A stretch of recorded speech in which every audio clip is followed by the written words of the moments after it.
Well,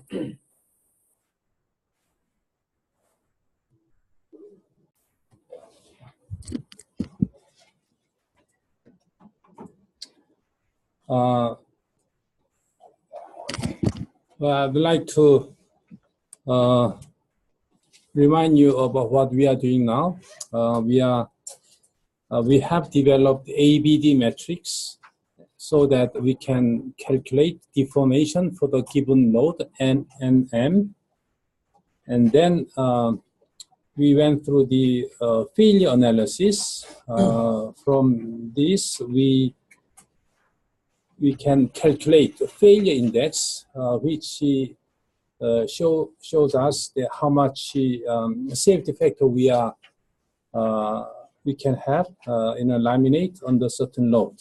Okay, and then last week we covered the thermal load in addition to a mechanical load. And today, we will cover a very important subject. We don't have in this note, but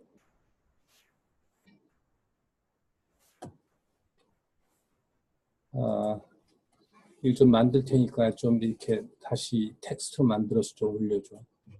어? 내가 쓰는 대로.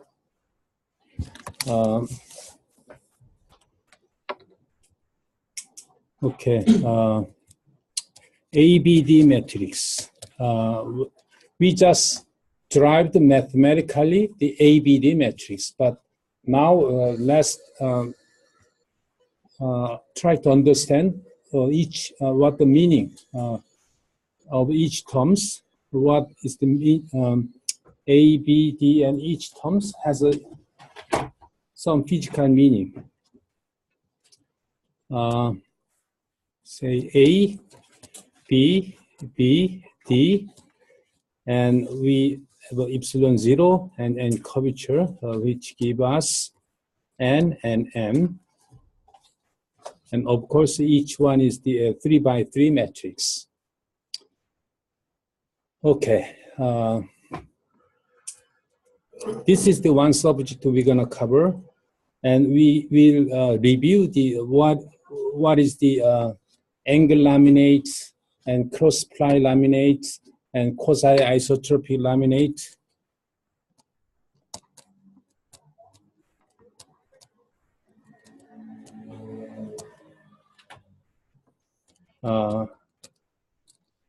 Example is the angle ply laminate, cross-ply laminate, or quasi-isotropic laminate.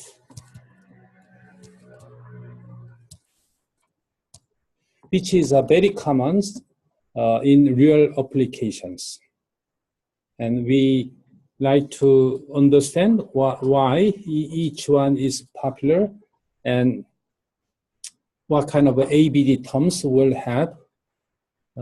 So this angle ply and cross ply and quasi-isotropic laminate.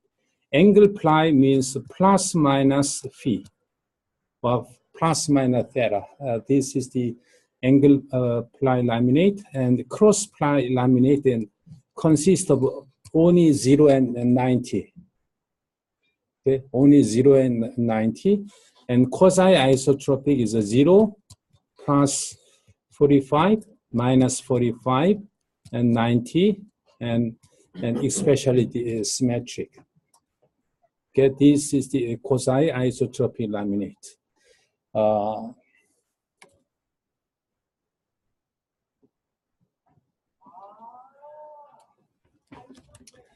Okay, and then in addition to this, there are another characteristics called, say, unbalance, and balance.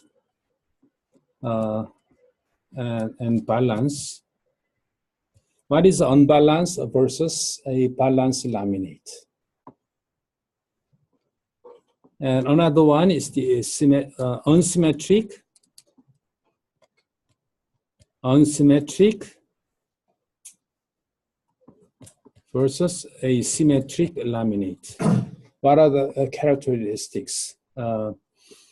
When we design a composite laminate, we mainly design the angles in addition to ply thickness for the given load, right? We have a certain load, and not only in-plane load, but also all kinds of moment. And for this kind of given load, the main objective is the minimize the thickness or minimize the cost, and still structure should be safe. What do we mean by safe? Safe in terms of the failure index of each ply has to be less than 0. So that is the design procedures. But before going to design procedures, we need to understand these kind of a typical laminate. The reason is that, well, we can just blindly optimize all the angles and theta and so on, but we have to consider manufacturing process.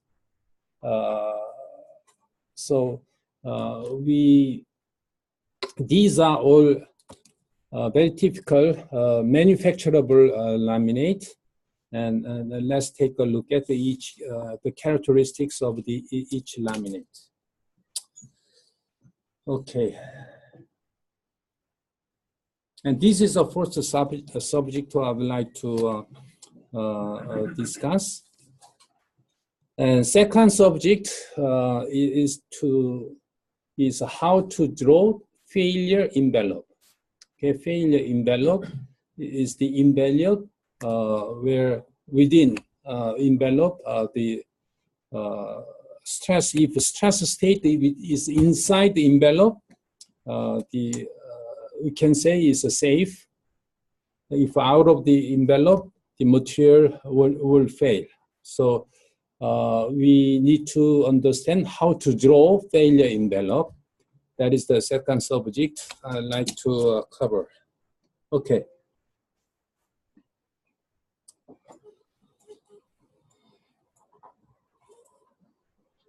For this purpose, okay,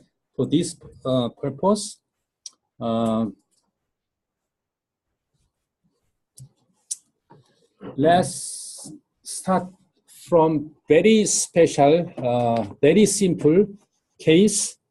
Is the purely isotropic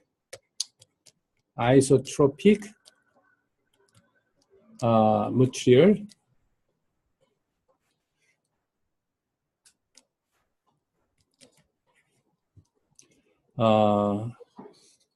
Say start with the beam. Okay, start with the beam, and this is a 1D case, and will be extended to a plate, which we are dealing with, which is the 2D. Of course, there is a 3D, really bulky materials, but in main structures, we don't use bulk materials, mainly either beam or plate. But anyhow, what if the material is the isotropic, and in case of a beam, the theory we do know is that, okay, let's say we have a simple beam. Okay, a beam, again, the definition of a beam is that this length, and this is the H, and this is the width, and H and width is much smaller than length. This is the definition of L. Well, nothing to do with the material property, but with these dimensions, this structure will have a very special deformation characteristics, which is all the strain is linear and such kind of behavior. So beam structure is very important in real applications. And let's take a look at what kind of loading and deformation relations are. Let's say we have a certain load, N, okay, and simply bending moment, and M. Just two load, okay, just N, tension, and bending moment. And we do know this simple stress strain relation is a sigma E epsilon. Well, this certainly comes from 1 over E and sigma. And this comes from epsilon X, epsilon Y, and epsilon S. And this is the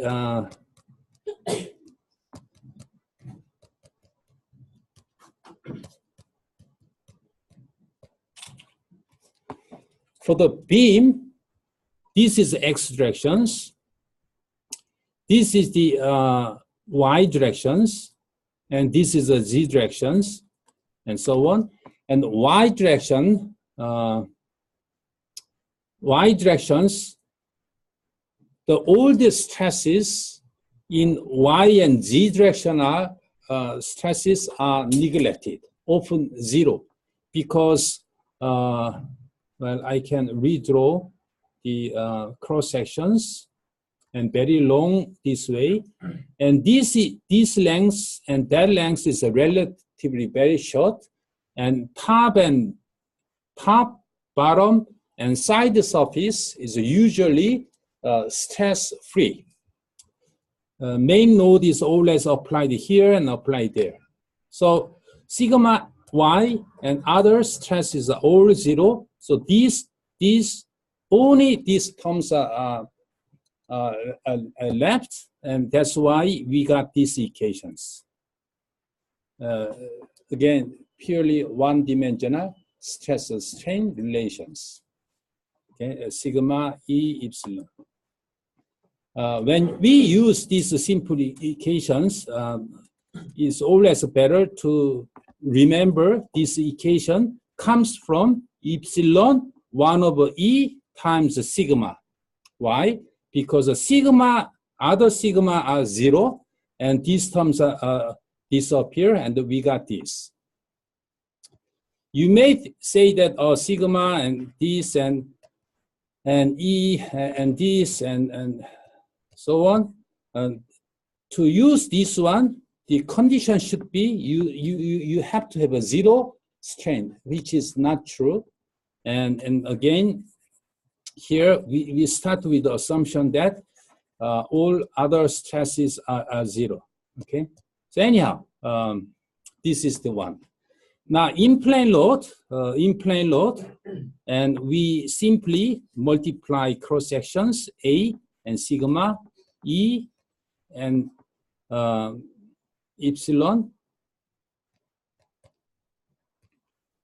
and this is what? Well, I don't want to confuse you. This is the relatively big, this way, okay?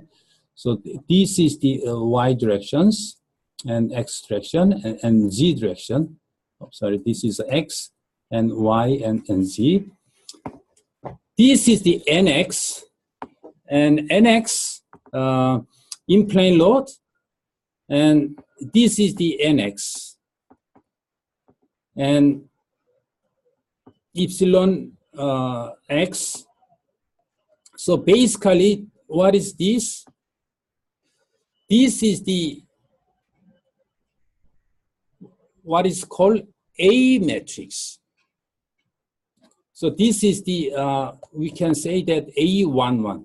Okay, the first term of the A matrix in composite laminate. But let's do several more steps to match with ABD matrix. Now the bending load, we do know the bending beam theory. The most important theory in the structures is a moment equal EI curvatures, right? EI curvatures. So this is the A bending rigidity, and Young's modulus and moment of inertia, which give us the bending stiffness. So this is what D11 terms. K, I would call, this is the 1, okay? So this one, I will rewrite a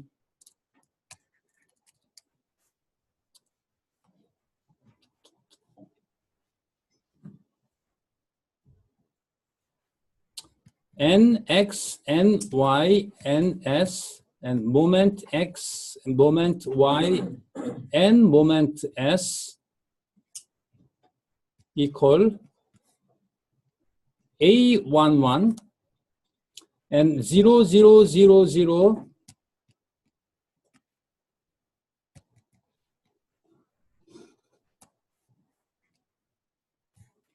and epsilon,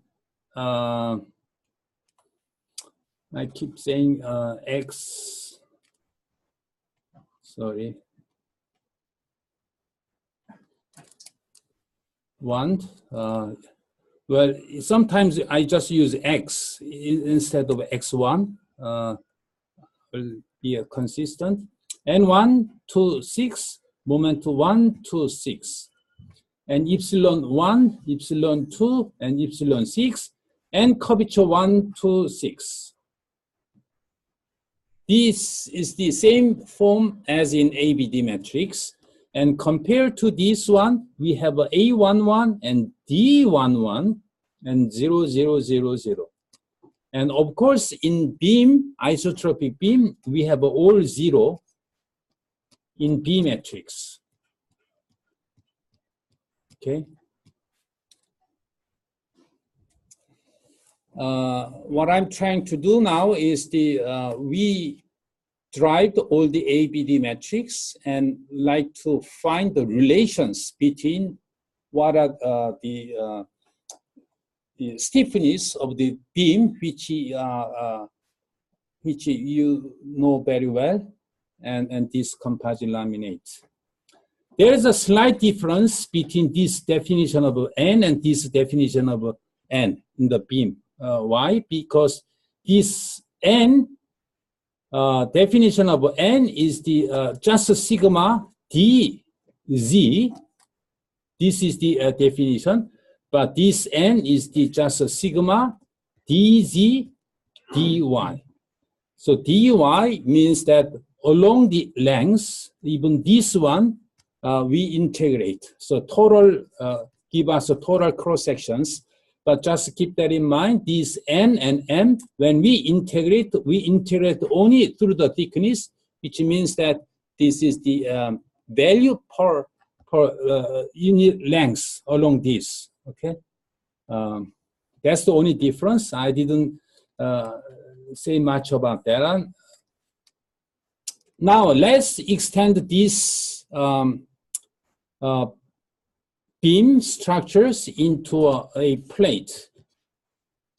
Plate means that now this way, okay, this way is long as this LX. So we can have a structures like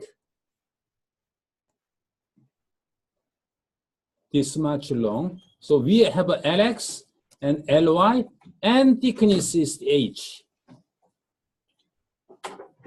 Okay, so what is the difference? Well, you may say that, oh, this one and that one, there won't be much difference. For example, extensional stiffness A here, or bending stiffness D will be same as this one. Well, that is not quite true. I will write down here. Okay, for the plate, okay, for the plate, you can say that you can extend that.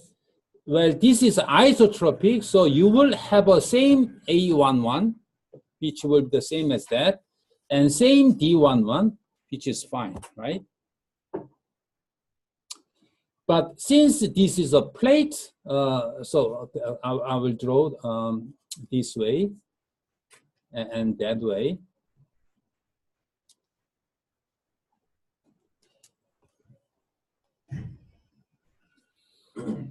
we had this, and we had that. Now, since this is a plate, okay, since it's a plate, another terms we have to consider is the shear, which is the bending, twisting bending moment. This shear and twisting definition was not quite exist in a beam theory. Of course, there is a beam, I mean the twisting torsional stiffness, we can define that.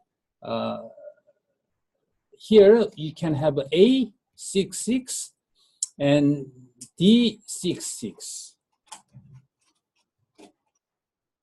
Okay, so and for the isotropic and plate, there is another term appears, and which is A12, okay, non-zero term, and D12 and D12. Why do we have these terms? Well, this term is related to a Poisson's ratios, which means that when we have extension this way, the plate now is a shrink in transverse directions. When you bend, it will be bend not only this direction, but there will be anti-curvature due to a Poisson's ratio. So there we have a non-zero term appears, which comes from the Poisson's ratio. Let's forget the detailed equation, but let's understand the physical meanings. And this D12 is the same. It's due to the Poisson's ratio.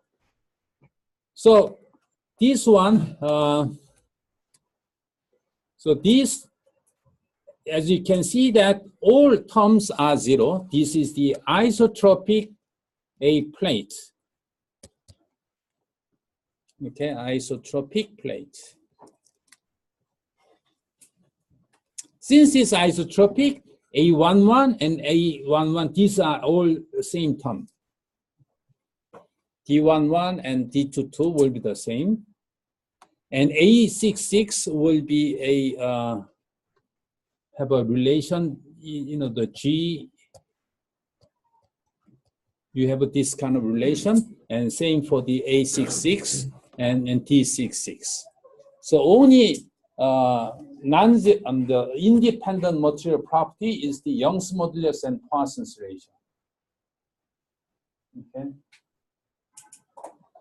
Again, I'm not trying to cover new theory, but since we covered all the ABD metrics, I'd like to help you understand what each terms are, and starting from the isotropic beam and plate. Okay, so let's go to one more.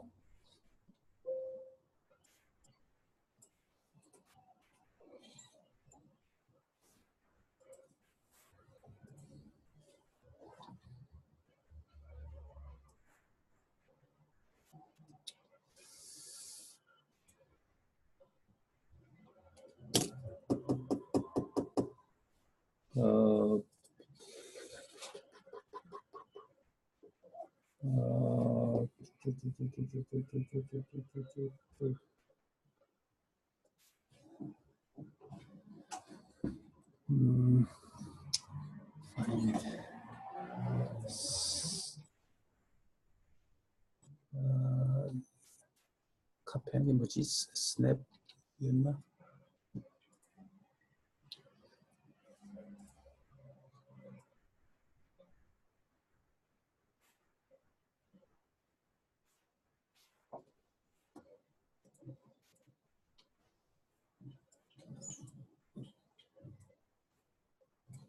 Okay, so this is the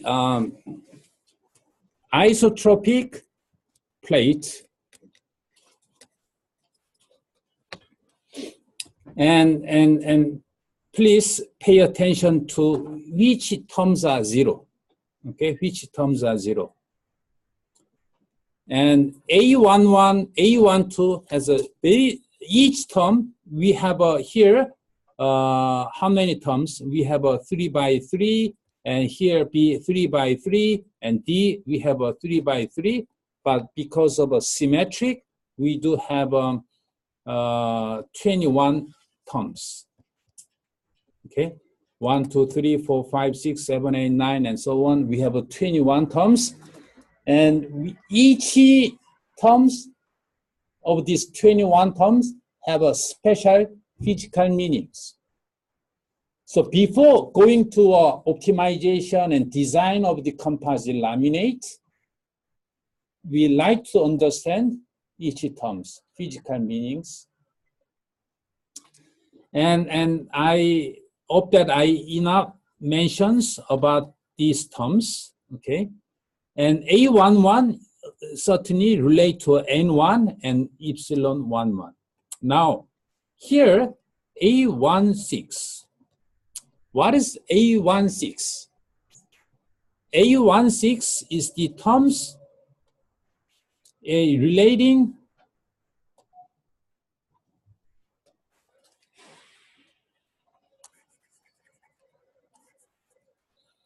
A1 and A16 is these terms, right? A16, A16, and epsilon 6.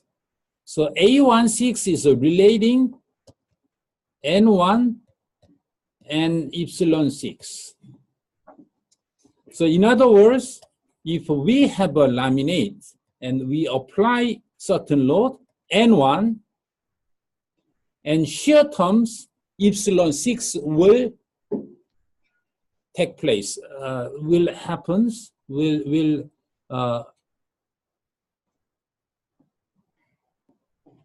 this kind of deformation. Just under N1, we will have a shear deformation, which is epsilon x. In the case, A16 is a non-zero terms. So if you want to have this kind of deformation intentionally, design or choose the angle so that A16 is a non-zero. Now, how about the A26? What is the A26? Well, A26 is a certainly N2 is causing epsilon 6, which means that if you apply the N2, and there will be a shear strain like that. One of the typical laminate will be just, off-axis laminate like that. Just one ply is enough, and off-axis. And as you can see that when we apply these fiber, unbalanced fiber will rotate this plate so that epsilon 6 will occur. And the same here. So that's the A16 and A26. Now, how about this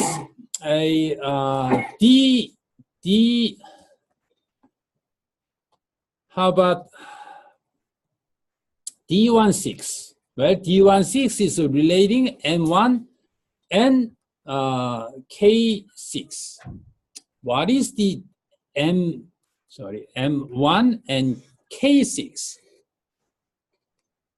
M1 is the moment we are applying in this way.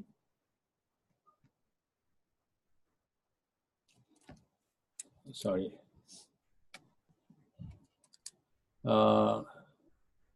Yeah, we are applying the moment this way, and it will curved. Main curvatures will be like that, which is the K1, right? This is the moment 1. This is the curvature 1, but K6 is the twisting moment. Twisting moment and twisting curvature is the one it's not easy to draw, but it deformed like this.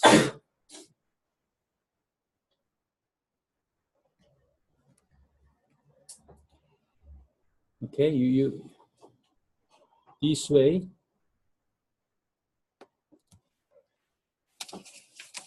So something like this way. This and that.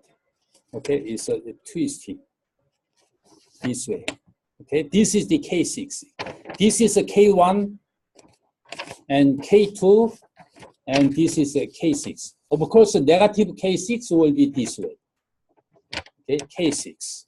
And K1 positive and negative, and K2 is this and that.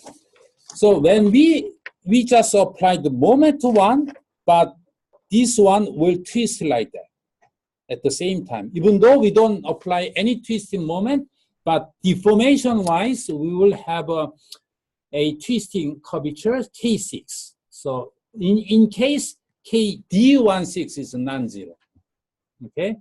I don't need to explain D26. D26 is when we apply this bending moment in this way, the plate will twist, okay? Now, how about these terms? This is a D and B, B matrix. What is a B1 and B22 and B66? What is the B11? Well, B11 is the one relating a K1 and N1. N1 and K1, which means that when we apply plate here, when we apply just tension, what will happen? It will bend.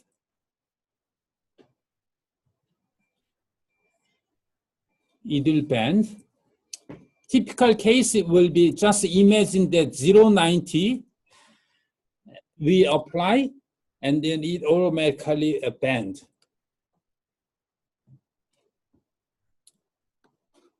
Well, there are several others, but this is, you can imagine that if we have a 0.90, then under tension, that there will be a bending. So this is a B11. And what is the B12? B12 is the N1 and K2. So when we have a tensions, K2 is the in this way curvatures.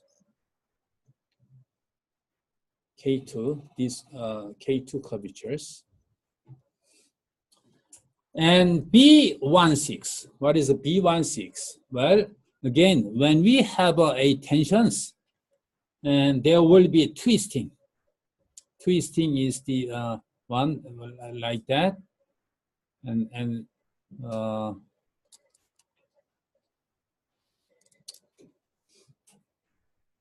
like that. Twisting curvatures and positive and negative. Okay, so this is a B26. Well, B26 is the very similar to a B16 and B26. And B matrix is also symmetric. So B21 and B61 and B62 has a similar meaning as these symmetric terms. So again, these are all count as 21 terms, and each one has its own mechanical or physical characteristics, and which governs all the deformation behavior of a composite laminate. But now, I'd like to emphasize we have an angle ply laminate and cross ply laminate and quasi and unbalanced versus balance and unsymmetric and symmetric, and which one will cause non-zero terms. Sometimes angle ply laminate will have all B matrix will be a non-zero, and especially D16 will be non-zero. What does it mean, D16? D16 means that when you apply the bending, it will twist. Okay, bending will twist. And this is just an example. So depending on the laminate, we will have each terms in ABD matrix will be non-zero. And cross-ply laminate has a very important application. It's mainly because woven. Woven, we didn't cover much, but woven is not a one ply. Woven is the one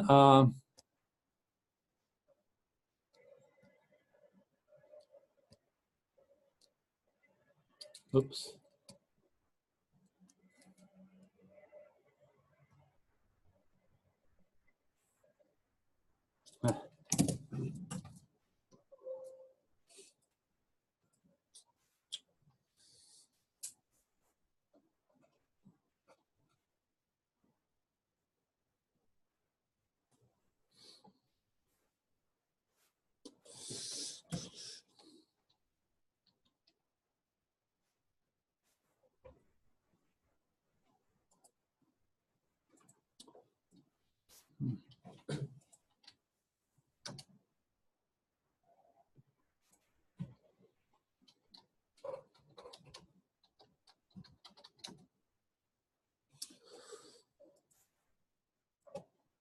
As you can see that woven, this is the very special types of woven. Each one, this is just describing all kinds of fabrics. I would like to consider structural carbon woven fabrics. Okay, this is very typical one.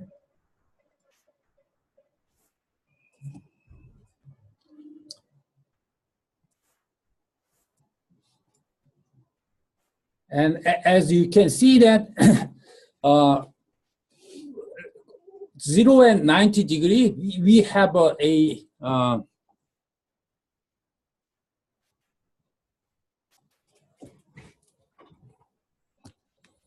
each one, you can see that each one is called toe. Okay, toe, and this toe comes from a composite, of course.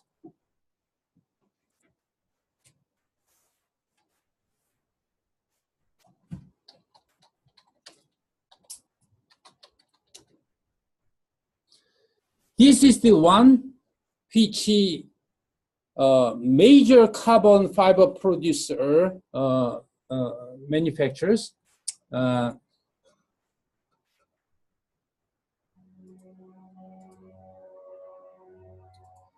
Okay, I like to, okay, I like to have a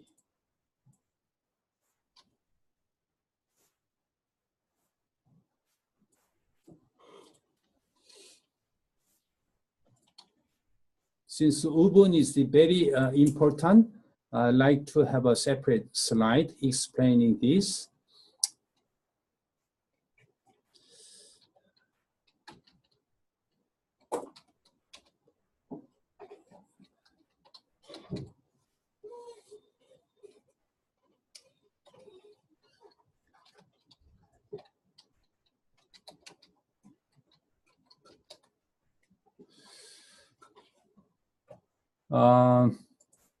Okay, this is good.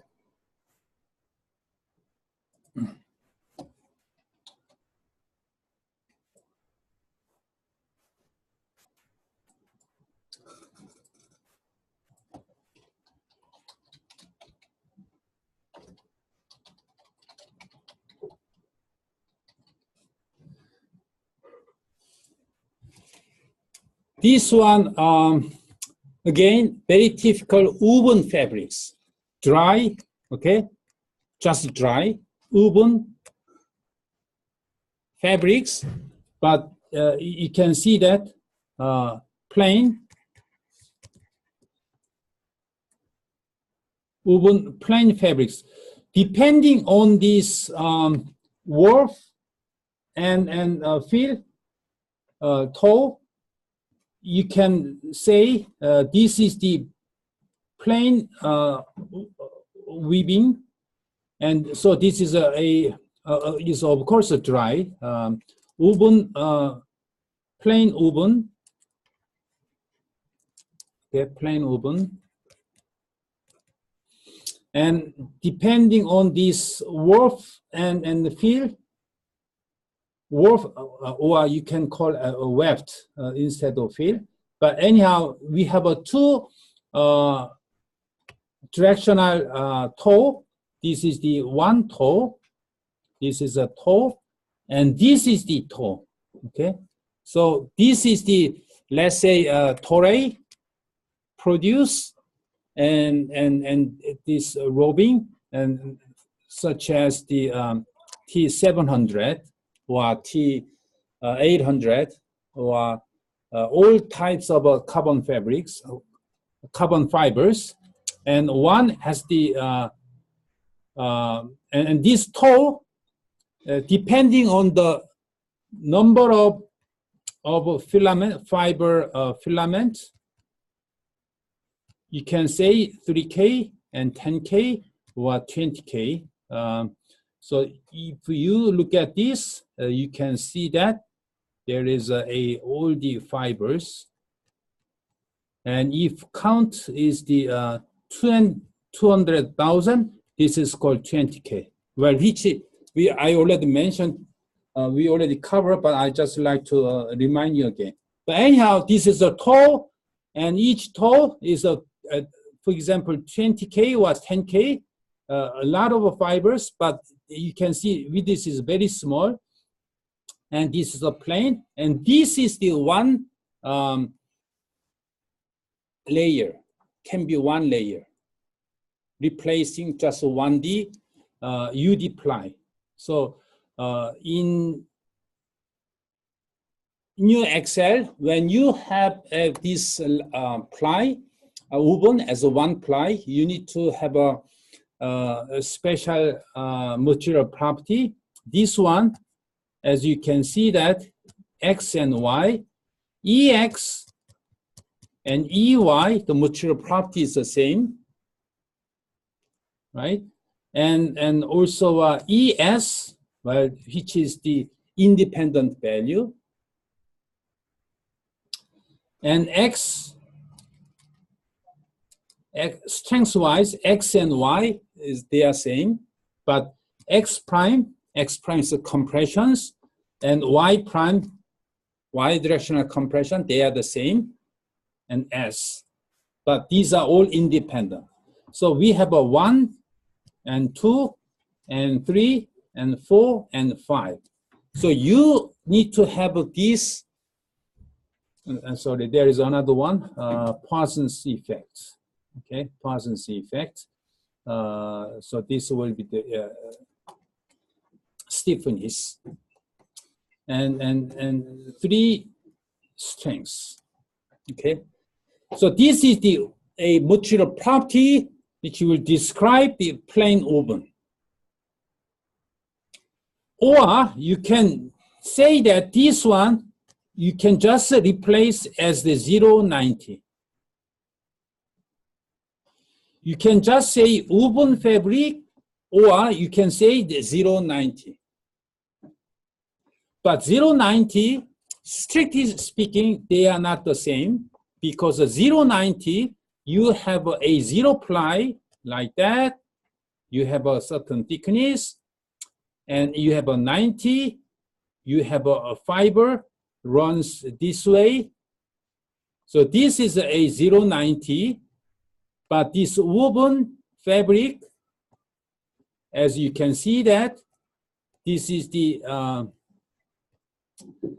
this woven, this thickness direction wise, this is a 0 and 90. So whenever we have a bending, one direction, two direction, bending behavior is quite different. Bending is quite different. Right? Because this is the thickness wise all the same. But anyhow, this is the one typical exceptional a layer which we have to define. And this one is often treat as a 090. In practical case, this woven is still considered as a 090 cross-ply laminate. And that's why the 090 is very typical. And quasi-isotropic, as you can see that, quasi 0 plus 45 minus 45, 90, or 0 plus 60 minus 60 symmetric. This is a minimum is 8 plies, and this is the 6 plies. And stiffness wise, exactly same. Okay, stiffness is exactly same. Stiffness same, and strength similar, not exactly same. I like to cover this one using our Excel. Okay, using this one and then angle ply. What is the unbalanced versus balance? Balance means that is okay, I will cover this one first. Unsymmetric versus symmetric. Symmetric is that symmetric with respect to a z equals 0. Okay, z equals 0. So whatever laminate, you have a layup sequence, all symmetric with respect to z equals 0. Balance versus unbalance is that, say, this is the one directions. Balance means that when we have, whatever we have this angle, say this is the plus, and we have this way, same minus theta. This is the A balance. Unbalance, for example of the unbalance is what?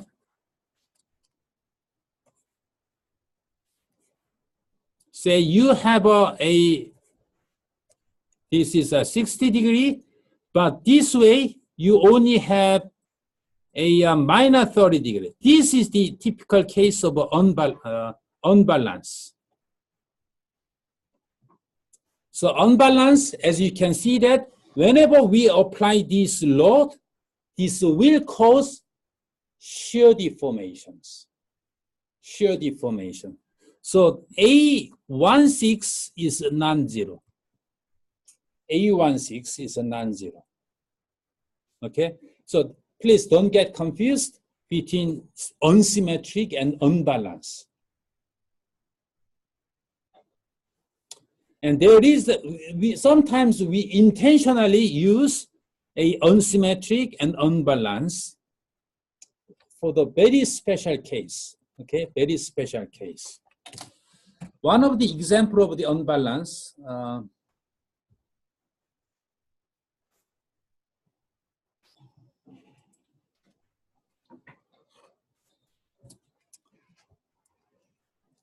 say unbalance.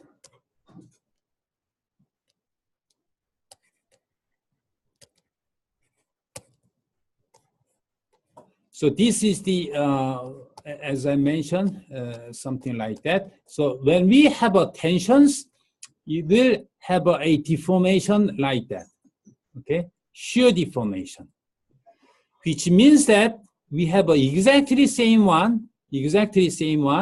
This is the unbalance. Under compressions, this will have this. Now we will have a negative value, shear deformation like that. Okay. So this is the N1 positive and N2, N1 negative.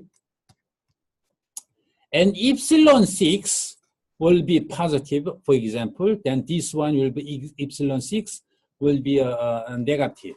For the same laminate, okay, same laminate, this is the A16 is non-zero, right? A16. How do we use these kind of characteristics in real structures? This is the a blade. For example, let's say we design a certain blade.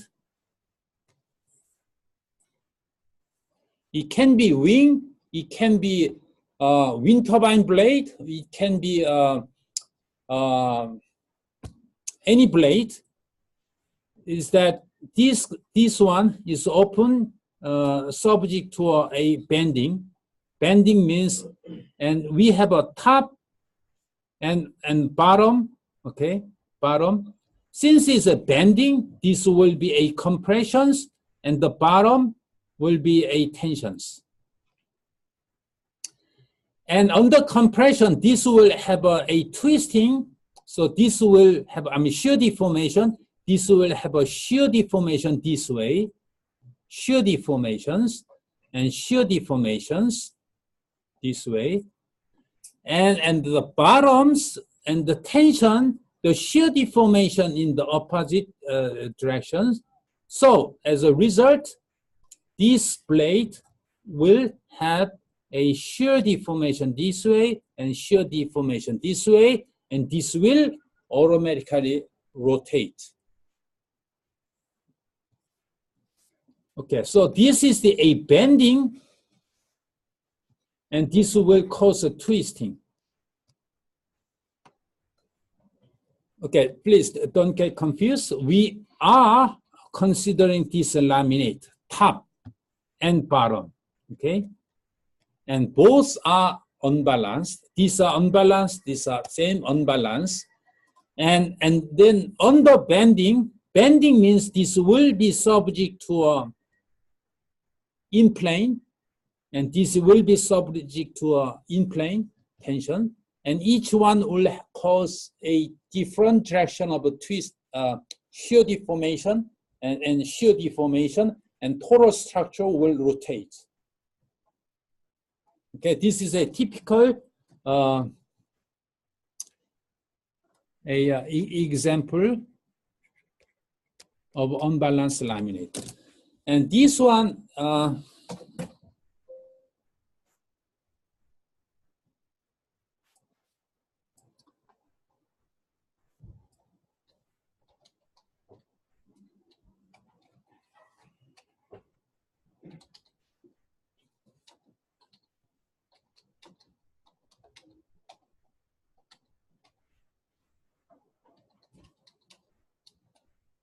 this is called band twist coupling, band twisting coupling, especially for wind turbine blade or water blade. So whenever we have a wind or water pressures, and this will bend, but it's automatically twist. Why twisting is so important here? Well, if this is a blade, the airfoil, all the pressures will cause a lifting and dragging force. So all the lifting and dragging is pretty much depends on the angle of attack, right?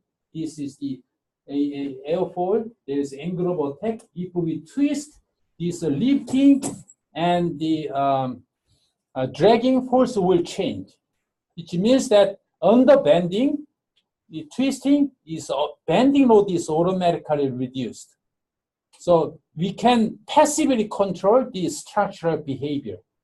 So this is a very advanced topics, and even when we design a wing airplane, they intentionally implement this kind of design concepts. And as you can see that, you can see that this is a box beam, and top and bottom have an unbalanced. And then we just purely apply the bending, but as you can see, this is automatically twist. Automatically twist. Or if you twist, is automatically bend. All the structurally has that kind of behavior. So they intentionally use these features in an airplane, and you can find.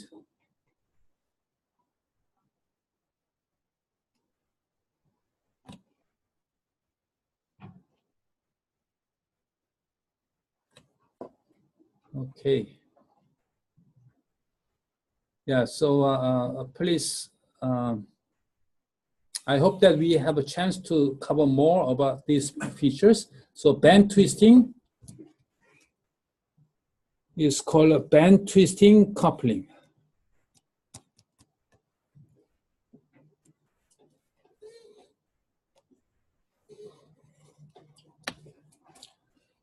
Okay, so 2 o'clock, let's have a 10 minutes break, okay?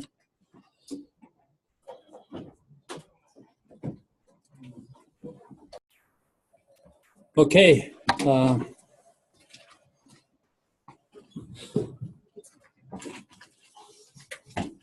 So sleepy days.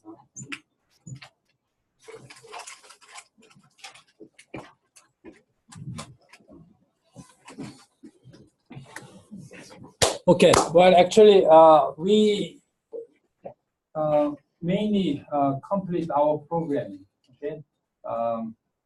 As mentioned earlier this class, we like to explore the meaning of the ABD matrix. And before we design composite structures using this Excel under certain load, we need to understand the physical meaning of the ABD matrix, what is the typical laminate which are being used in real application. That's what we are trying to do now.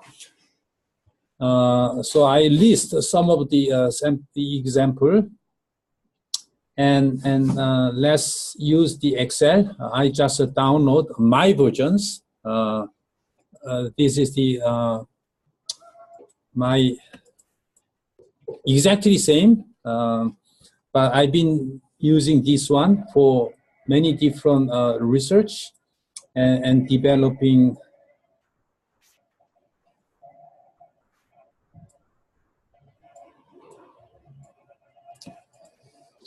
develop the theory and failure, even failure theory and so on. It looks a little bit complicated, but again, exactly same as what we covered so far.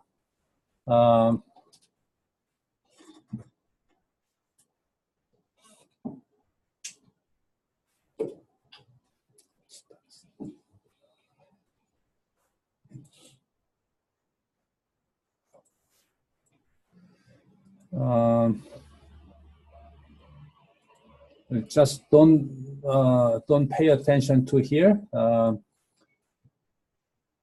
Just, you know, this is an in-plane load, mechanical load we applying, and this is the epsilon 1 to 6 and K1 to 6.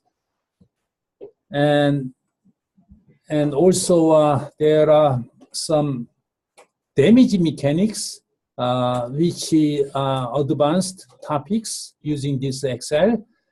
So this fiber damage and matrix damage, you don't have to pay attention to this part. Okay. I'll just hide. So, and also we have a bottom top temperatures and bottom top moistures, and composite, since it's mainly polymers, they could be sensitive, not only sensitive of moisture, not only as well as the temperatures. Okay, so this is the Young's modulus and strengths, and this is the permeability.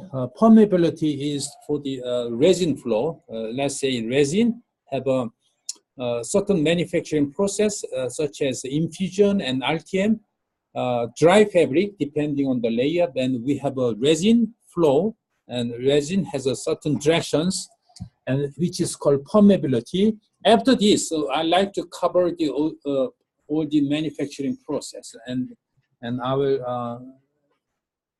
cover more about this permeability and the CTE and strength parameters. And in addition to Tsai-Yu failure criterion, there is another very famous failure criterion is a POC theory. So we implement the POC theory as well, and compliance and stiffness and angles and over-axis property. Now invariant and just double checks and K and you know, it is exactly same terms. Okay, and then this is a post-processing. We like to calculate the on-axis stresses after we got a ABD matrix.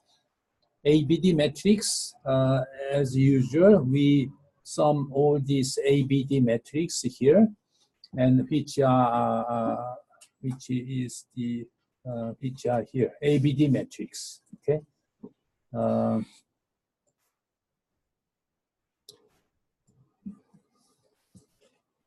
The reason I don't want to use this one is I just want to work on the version which has a no bug. Okay. Format. Okay, this is the ABD matrix. I just give them a little bit of different colors, and this is the A matrix. And this is a D matrix, and this is the B matrix. Okay, and see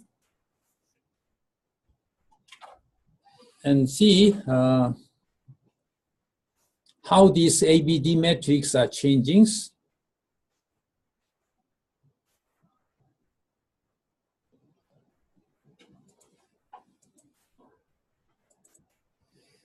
I'd like to close this.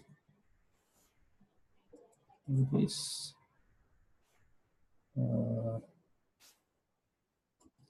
Okay. And how many? Okay. Okay. This is the same worksheet, but a different window. And okay. I'd like to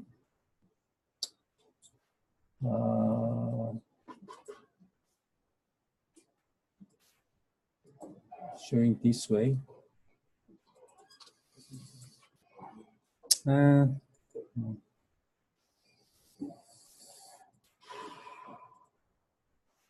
Okay, so here, as you can see, we can specify certain layup sequence. What is a 42?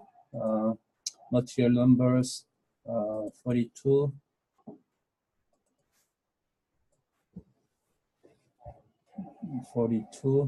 Right, okay, OFN. Like to use the T700 number 4. Okay, we like to have a number 4.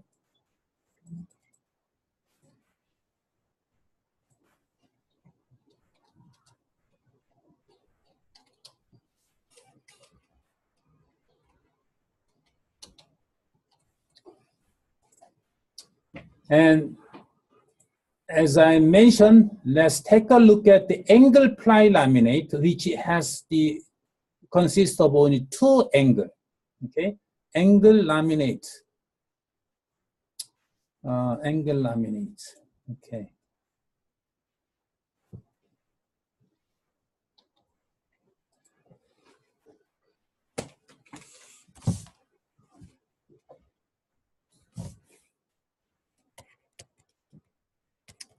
Angle laminate and plus phi and minus phi.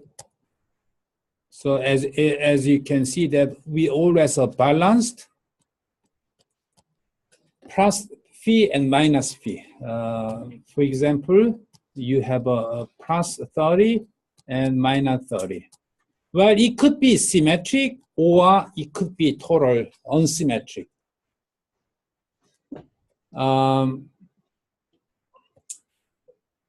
One of the typical example of this is the filament wound structures. Filament means that when we have a fibers run this way and this way and this way and this way, as many as we like, and so this will have a angle is like that. So this one will be a third phi, and this will be minus phi. But sometimes this is called biaxial. Biaxial 45 means that plus 45 and minus 45. Okay, this is another name, biaxial. So this is the common uses, and like to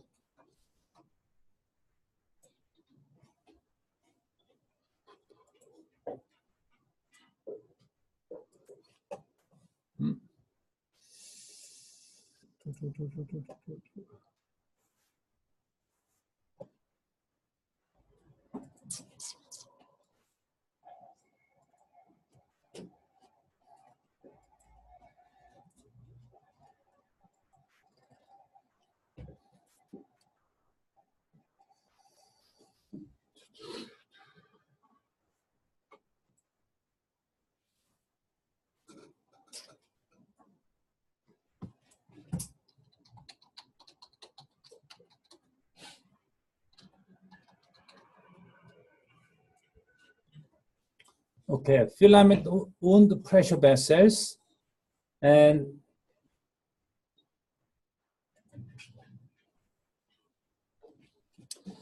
just look at this fiber winding process and neglect this head part, but consider this cylindrical part. So this is not a good one. Let's say, let's take a look at this one.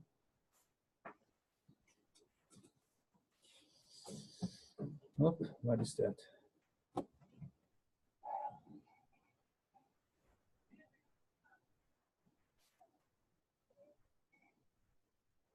Yeah, this is a really big filament one. You know, all the missile is made of the filament winding process.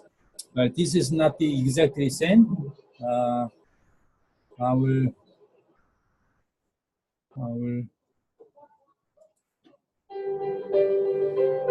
Okay, for example, this one.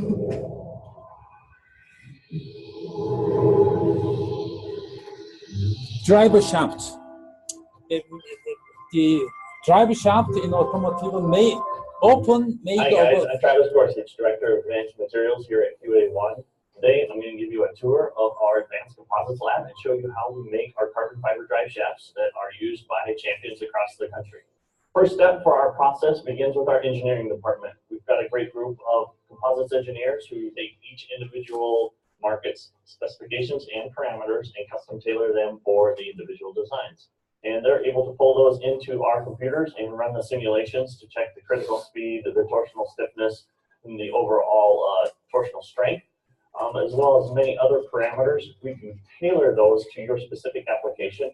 That particular design then moves from the engineering department out here to the shop where we will begin the winding process.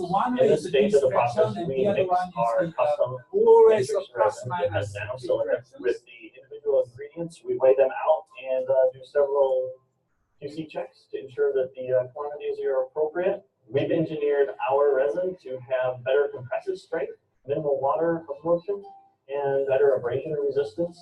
These properties were found to be the most important for our high performance market. The step of the winding process requires us to select the fibers, and this is determined by engineering from looking at your performance criteria. This particular design will use carbon fiber toe. We'll put that in the machine, and our particular winder allows us to very precisely control the angles, the bandwidth, and the tension at which we lay the fiber. This filament winding station is the point at which the dry fiber comes together with our 3M matrix resin, which we developed with 3M and their aerospace and transportation group.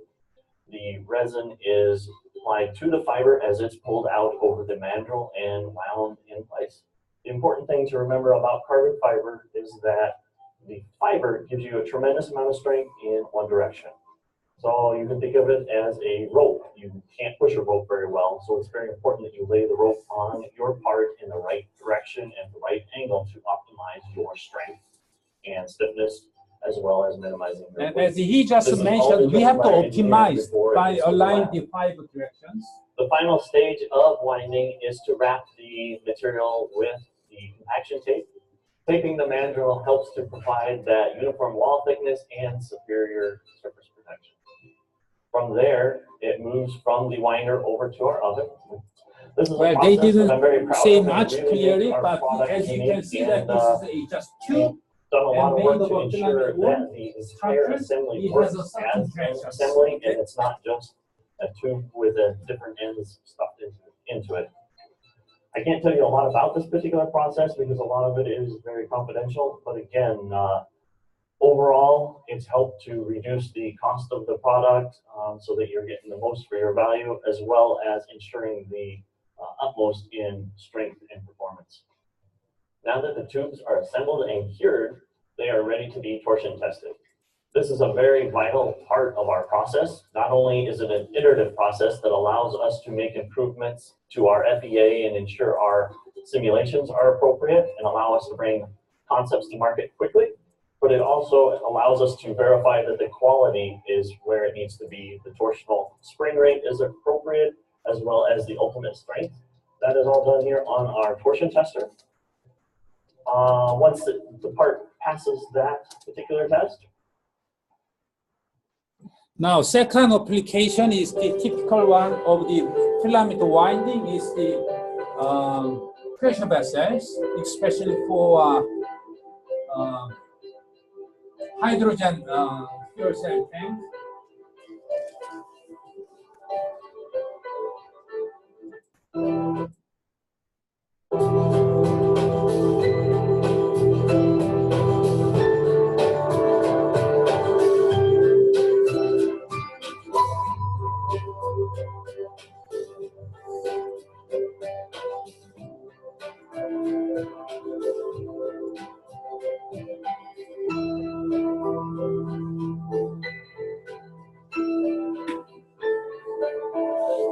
And just pay attention to this cylindrical part, depending on this speed, as you can sometimes stop, sometimes rotate, sometimes stop, and this is the back and forth speed.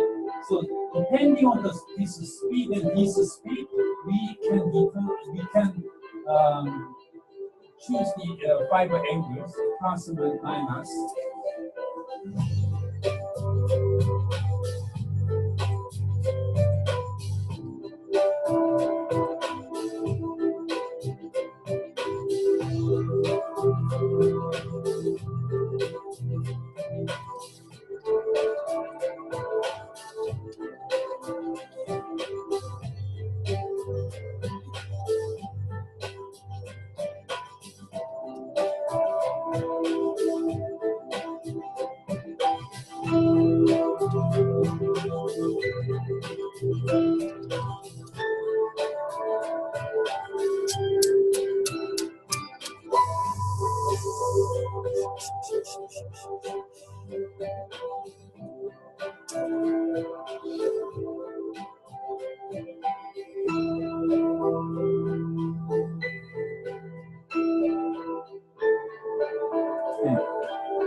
Well, this is the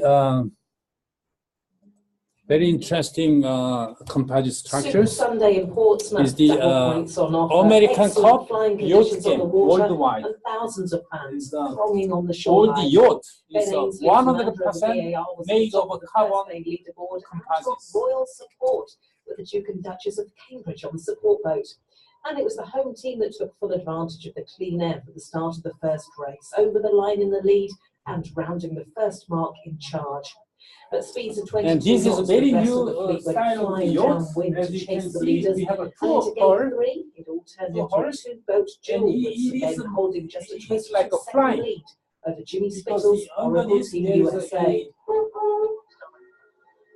As you With can Spain see, pulling it's a round fly. over VAR away into a commanding lead, battle switched to the rest of the fleet. Very low. And there was a close call between Artemis Racing and Emirates Team New Zealand. You can almost fly. Land Rover VAR's lead was never really challenged, and they steamed to the finish line to the delight of the home supporters, with Oracle in second And especially place. this mast is about the 40 Race 2 meter long, and fleet this much testing. is really Oracle strong. Team USA managing to edge the lead and set the early pace, but with Sabine refusing to let them get away. Consistent speed from Emirates Team New Zealand and SoftBank Team Japan meant a real battle at the top of the chasing pack. But it was Sabine Ainsley on Land Rover VAR who managed to get It's a very on the famous foils game. and start closing in on the USA. Oracle Team USA got the best out of the wind, and powering down to the final mark at 26 knots, Jimmy Spittle took his first victory in the Solent. Final race in Portsmouth, and it was another great start for Oracle Team USA. Round the first mark, and again it was Ben Ainsley and Jimmy Spittle battling it out, with Emirates Team New Zealand and SoftBank Team Japan leading the chasing pack. With nothing to lose, Ben Ainsley pushed the stability. German, do you have this American Cup yacht team? Battle. Round gate 3, Yes. was just a few meters Sure. between the leading No? two boats. Well, in Korea we don't have it, but Japan and Australia and England. With double points on offer, tactics were very much at the fore, and a hugely tight weekend meant a second placing for Land Rover VAR would mean a win overall. Sabine managed to hold on to his position, and although Oracle crossed the line first, Sabine Look at the was people out victorious. there. It's a huge game, a huge A win for the home team and a double big business as celebration well. as they went to the top of the series lead overall. But anyhow, when we designed this American Cup, this mast and yacht and hull,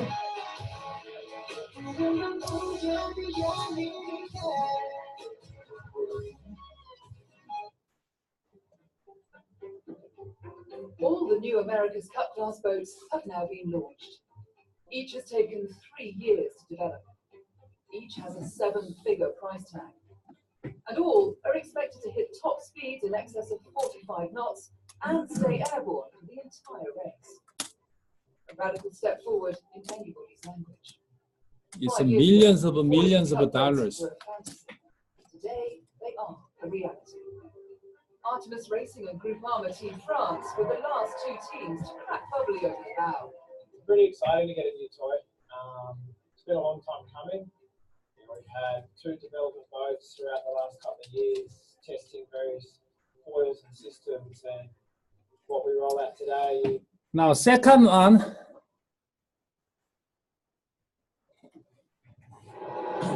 as you can see that Formula One game.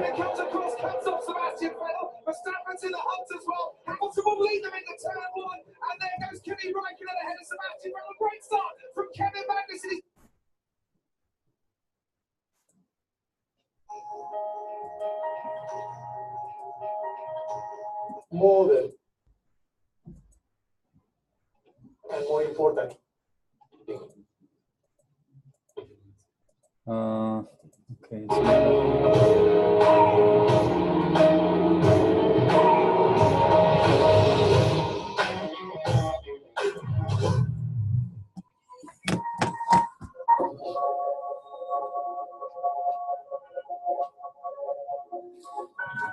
this Formula One racing car is also made of 100% made of carbon fabrics, and they often use T800, which is the very expensive. Sometimes they are asking for T1000. T1000 is the about 5 times more expensive than just regular T700. It's not much interesting.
Well, I'm sure you have seen many times.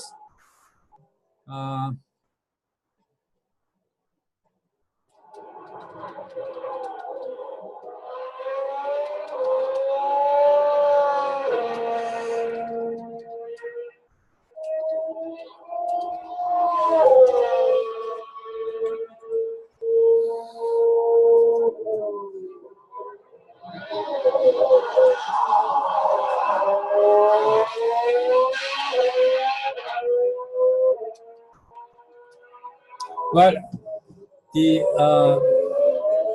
of course, the main performance of this Formula One racing car is the impact, and as you can see, this is the main structures.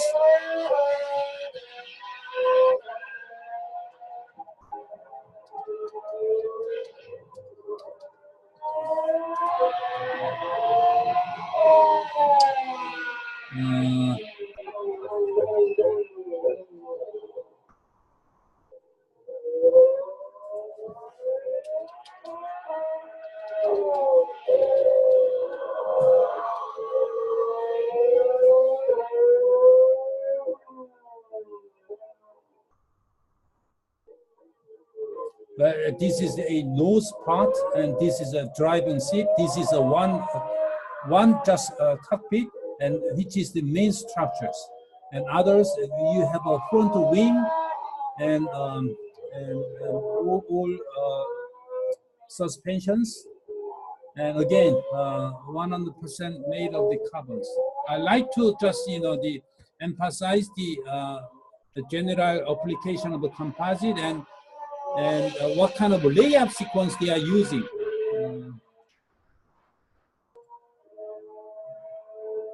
So noisy. Okay, well, back to here. So I like to emphasize that what we cover so far is just ABD matrix, just Excel and some theory. You may think that this is just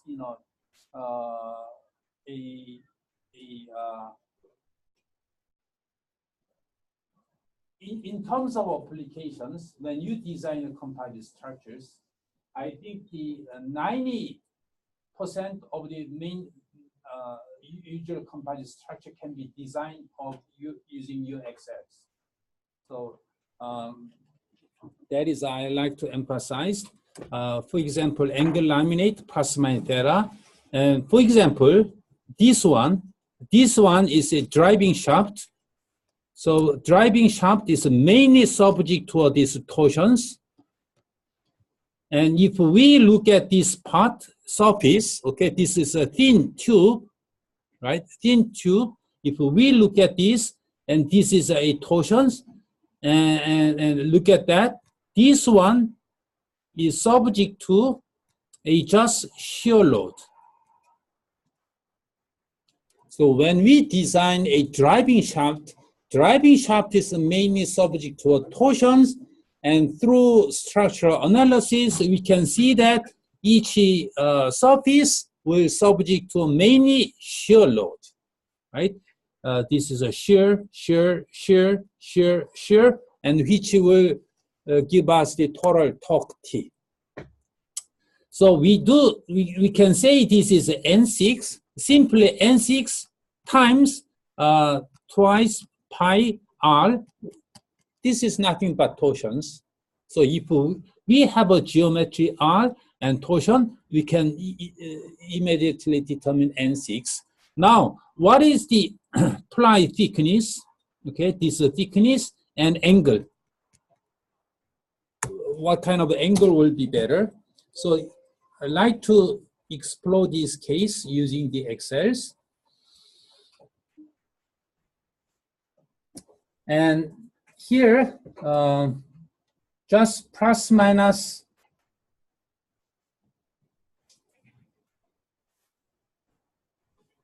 just to use the four angle. We have a many plies and laminate, but when we design, we just approximate as a plus minus and minus plus laminate, and thickness is like that, and we have a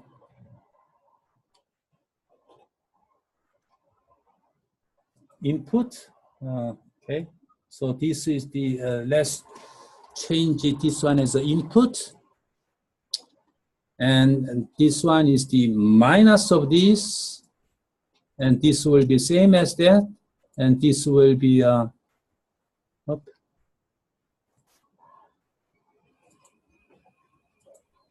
and this will be same as that one. So this is a plus minus 45 symmetric. And if we change this angle, input as a 30 degree,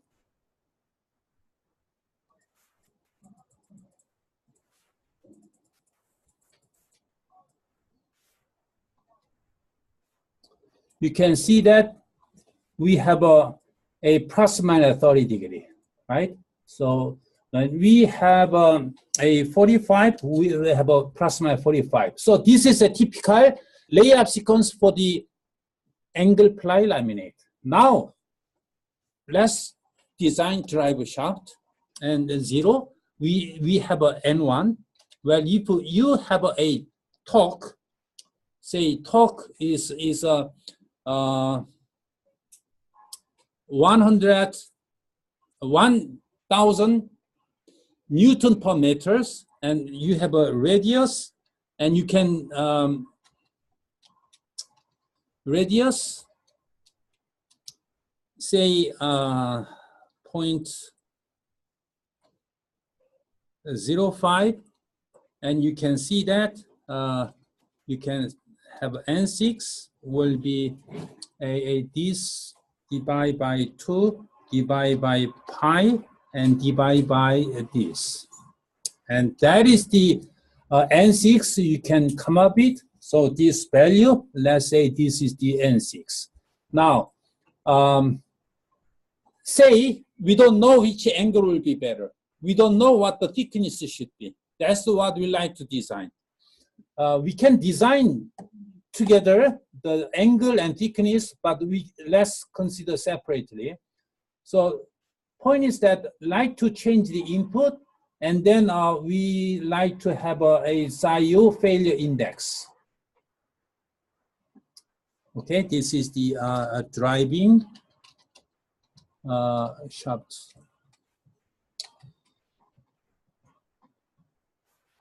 So this will be the okay, and then a changing angle 0 to 90.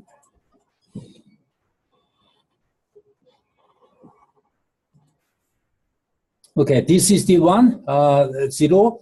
Again, this is a plus 0 plus minus theta, and the output is the E1, E2, and some value, stiffness.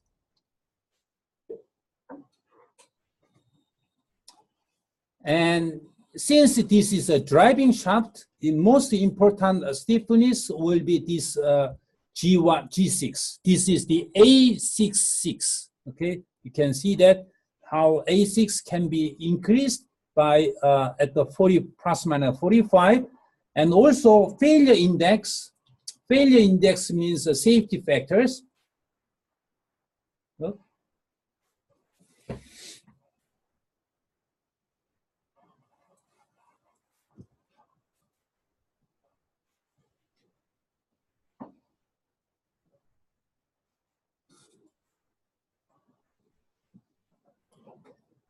Okay.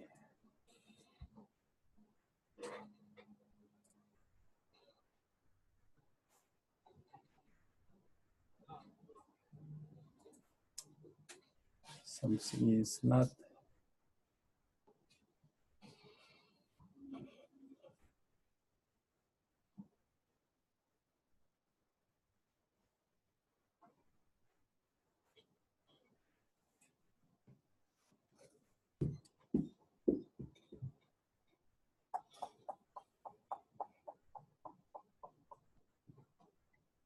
Okay. Temperature is 0, and this is the E6. Why K6 is so big? Oh, I made a mistake. Okay, the 0, I mean, has to be symmetric, okay? To symmetric to eliminate all the coupling terms.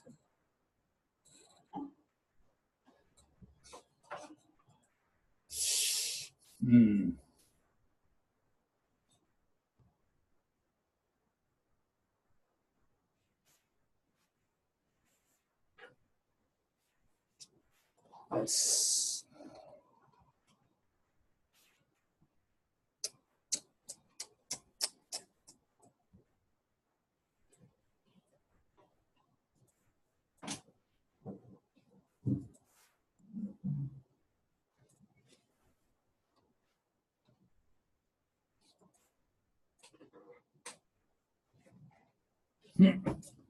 Strange.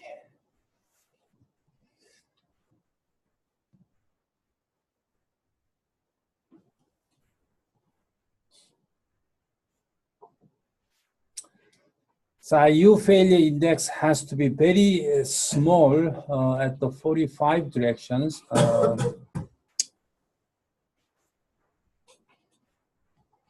Let's take a look at the real value and the 45 degree.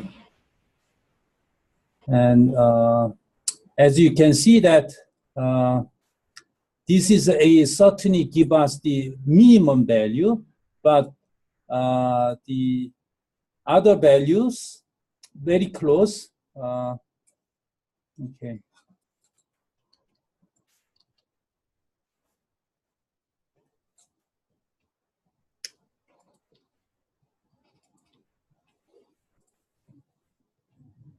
This one, point 45, we have a point 0.01.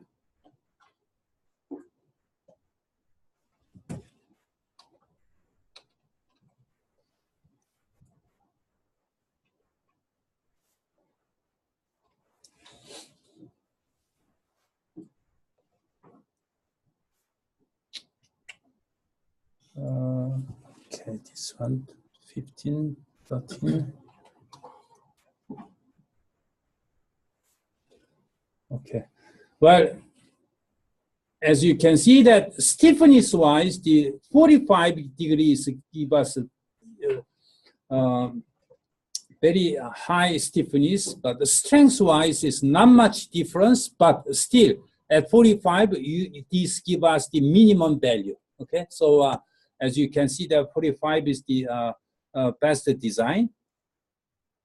So this is the a first case.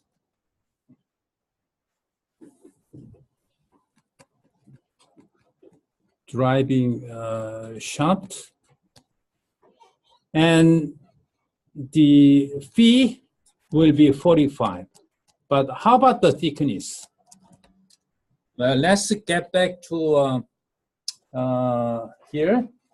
And since this value, okay, this is, I like to, discuss very simple way of applying this designing point 008. So this is the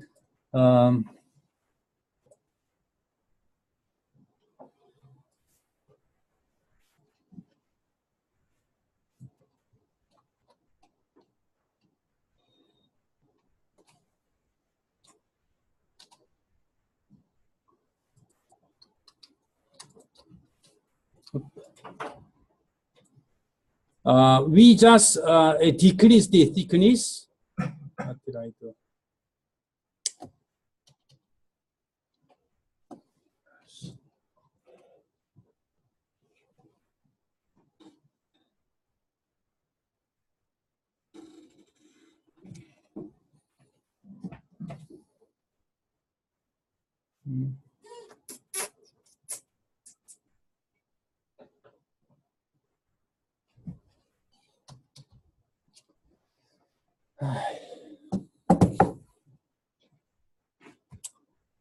So we have a strength ratio, for example, is a 0.1, which means the safety factor is the 10.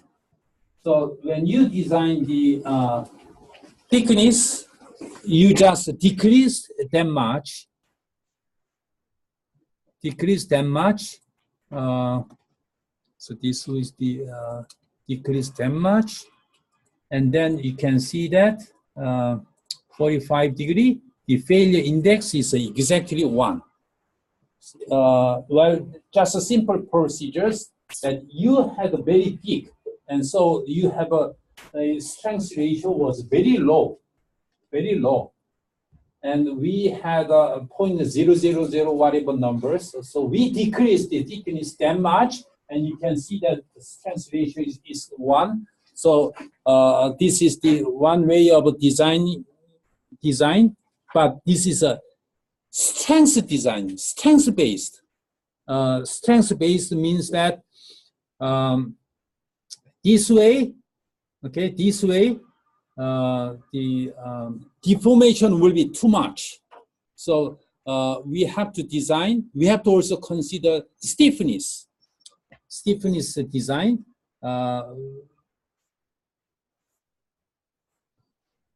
So back to here, we had a stiffness. This stiffness has to be a certain value, and so when we design this stiffness, you know the rotational angle GJ. GJ, this is the what A66, and so we have a torsions, and this is the length. This is a length, and we know how to design this A6 because the phi is the how much the okay. This is not a phi. We should use a use a theta. Okay.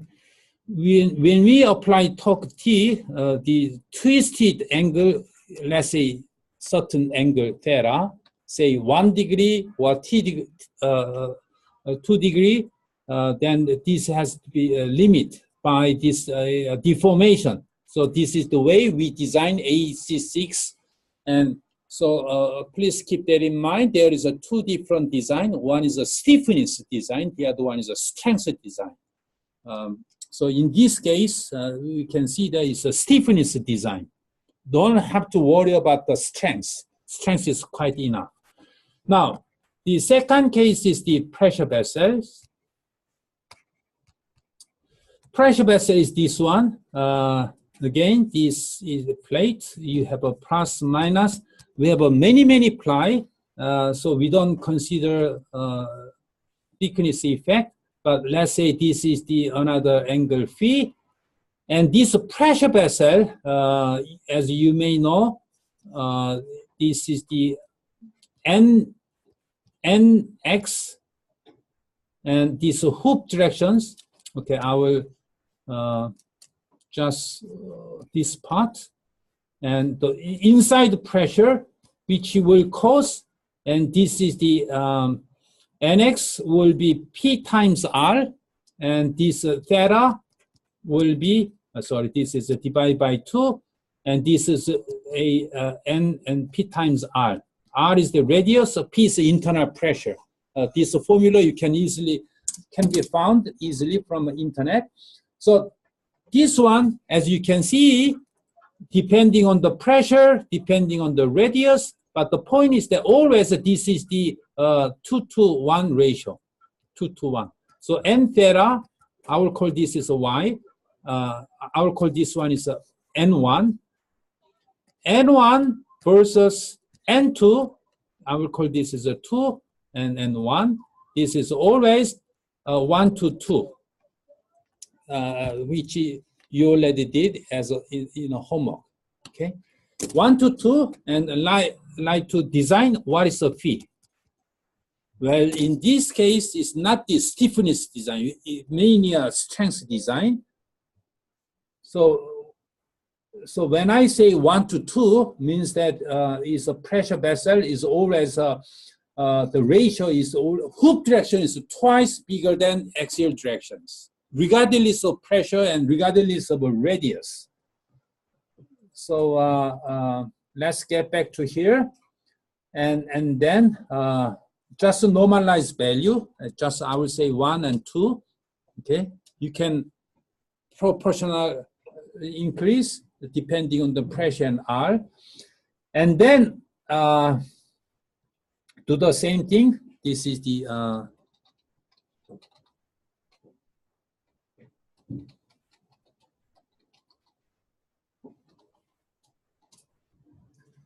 the same thing, and 0.90, and you have a similar plot, but as you can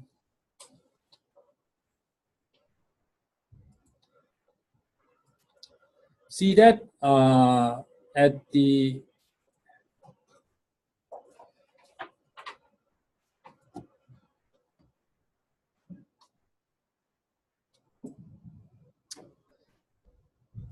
+55° -55° is the always give us the best design. As you can see that 55, and the value strength ratio is much smaller than any others. 55.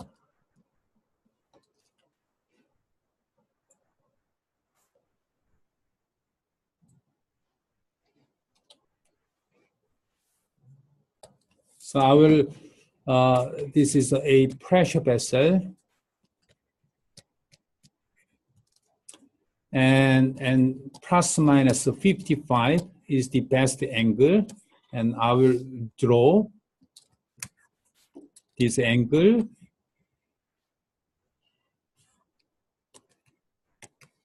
+55 is about this much angle.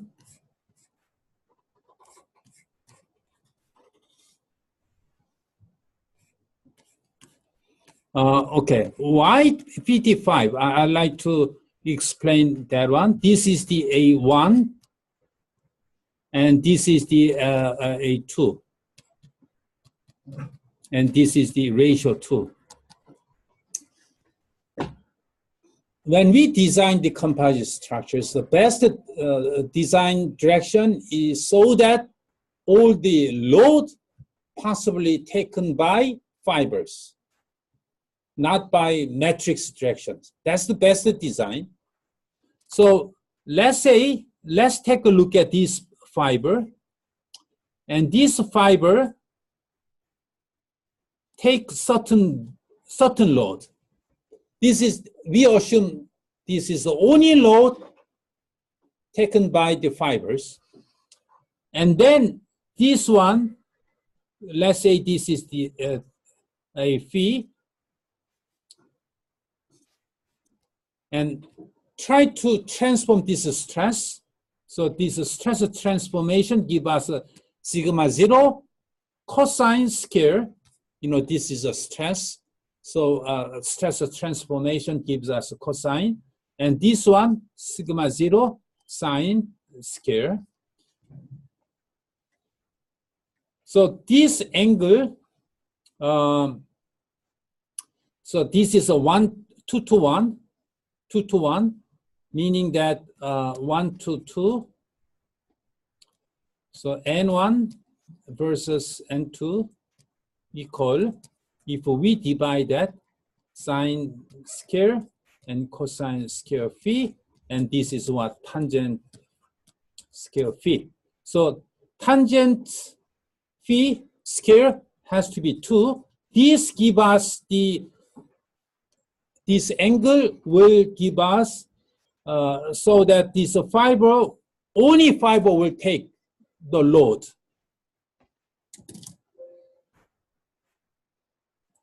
So if we go here, arc tangent, and what was that? Square root 2.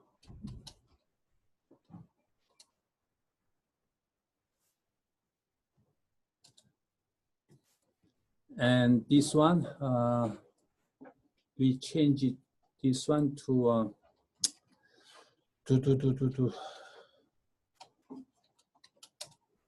So as you can see, I changed this one to radian to angle, and you can see the almost 55 degree. So which means that 55 degree is the fibers, and this load, that load, this is a 1 to 2, 1 and 2 ratio. So that is the fiber directions.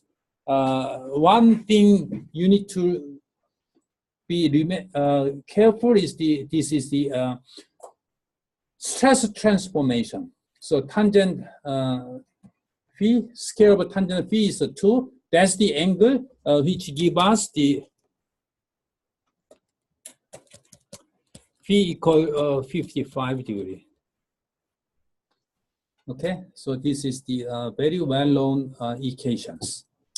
Okay, that's the brief story about how to design the driving shaft and pressure vessel. And I like to show you that, you know, ABD matrix, how this ABD matrix will have the value. Please take a look at here. Okay, here. Okay, this is the ABD, and now we have an angle of what? Angle of a 45, for example. Others is okay, but this is the ABD matrix. I color them intentionally. As you can see, this is a diagonal term. This is the A matrix. Okay, this is the A matrix. And they are same because this is a 45. And bending stiffness, they are same. This is a 45.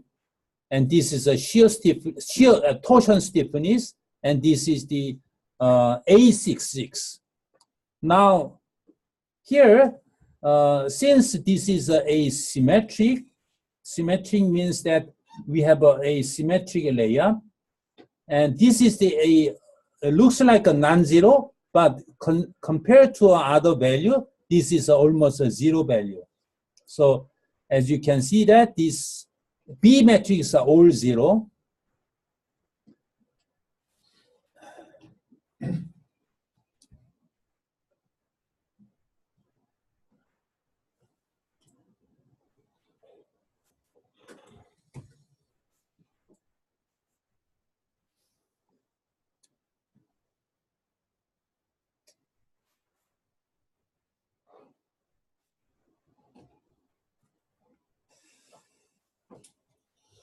And this A16 and A26 is the very small. I thought it's smaller than this, but is small compared to other terms. So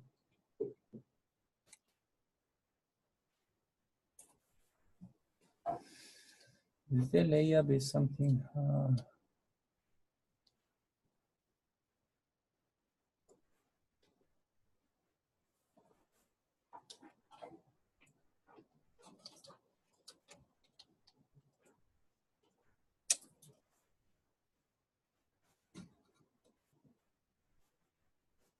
Sorry, something's not.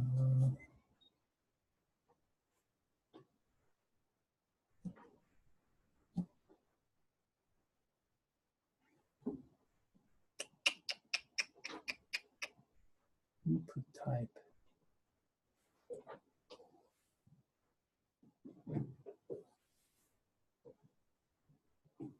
Man. I'm sorry, I had a little.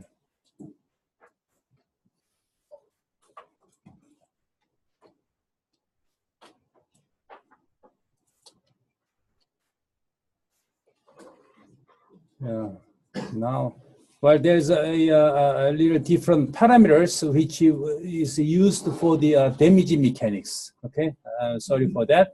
And now all the materials is a T700, and let's take a look at. Now is okay. Every terms, as you can see, B terms are all disappear, and all the A16 and B. A26 are all 0.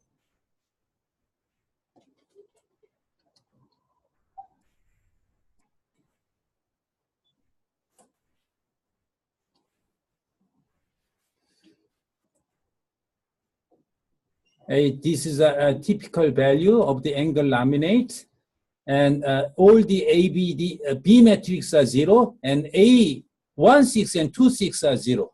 Okay, this is the typical case. Sorry, a little bit messy here, but that is the angle laminate. Okay,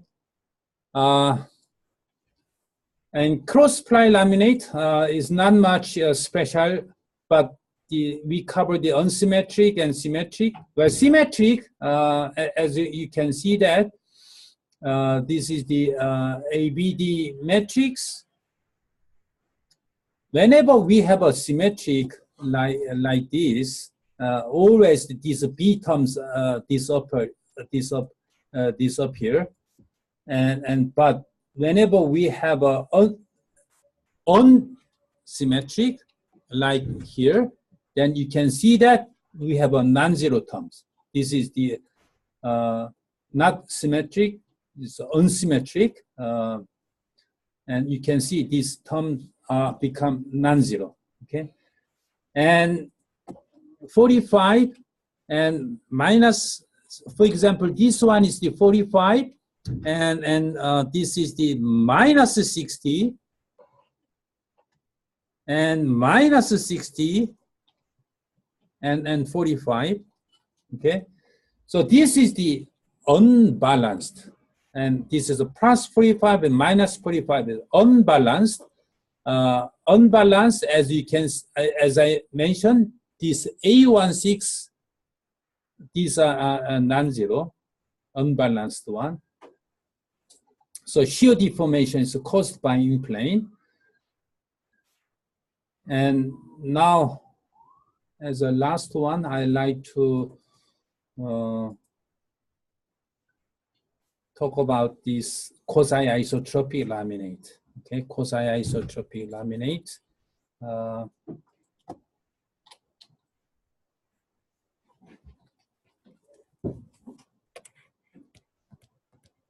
Quasi-isotropic. Not exactly isotropic, but just quasi-isotropic. Why they are called quasi-isotropic? Well, say layup 0 plus 60 and minus 60 symmetric. This is a isotropic behavior. So this stiffness is all same.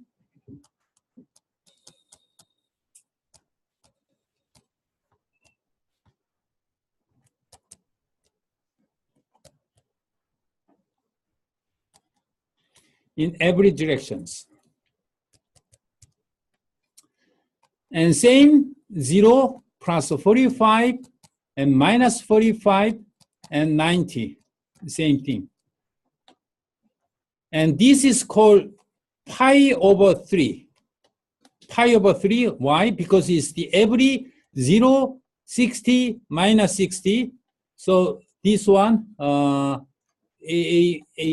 angle by the 60 degree. So 60 is the pi over 3, pi is the 180, and this one is the every 45. This is a pi over 4, and next one will be 5 over 5, pi over 5, and pi over 6.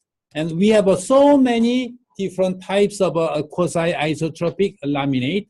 And of course, this one is the most typical quasi-isotropic laminate.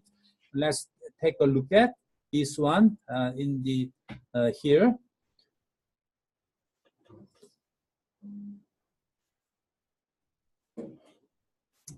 And 0 and 45 minus 45 and 90 and 90 and minus 45 and plus 45 and 0, and thickness is like that.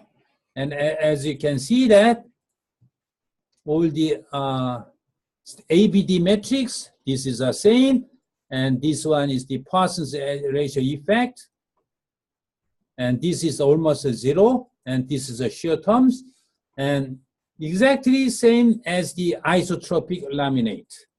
How can I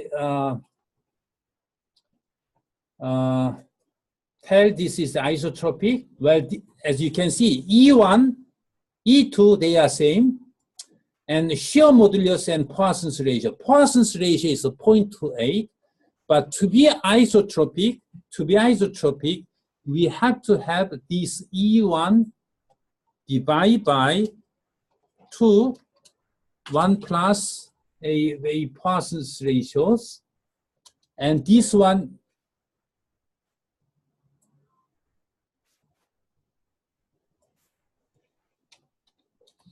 will be exactly same as the shear modulus.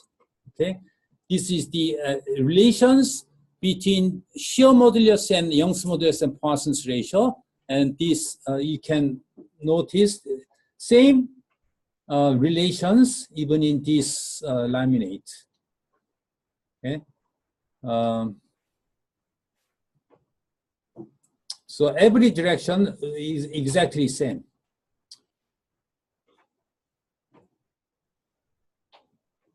And if we change this one, 0, 60,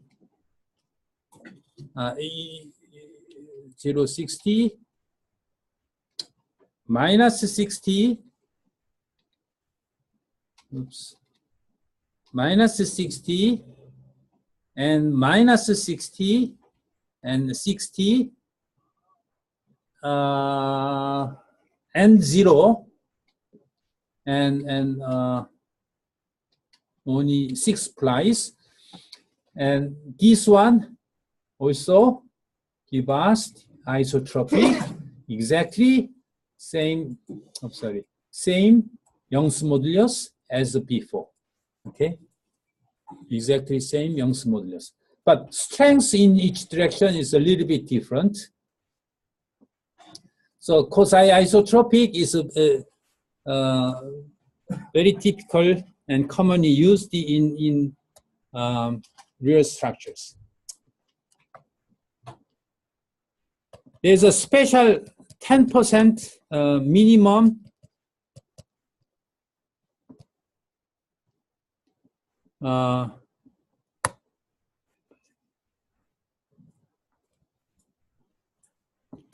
rule in aerospace structures, which means 0, 45, minus 45, and 90. And this quasi-isotropic, we always have a 25%, 25%, and 25%, and 25%. That gives us the quasi-isotropic laminate. In many structures, especially in aerospace structures, there is a design guideline saying that there should be a minimum 10% in each angle, minimum 10%. So if you like to use this is a 50%, it's okay. And then this one should be 20% and 20%, and this is a 10%. This design is allowed in aerospace. But if you design, this is the 25, 25, and 0, this is not allowed. Why? Because in aerospace structures, the load can be very random load. It's very difficult to predict. It's not they are not the deterministic load. So considering all the possibility, they are usually use 10% minimum rules. Okay, just for your reference. They don't. So they mainly use these 4 angles. Okay, please remember 10% minimum rules. You may select the thickness ratio, but at least each ply has at least 10% portions. Okay.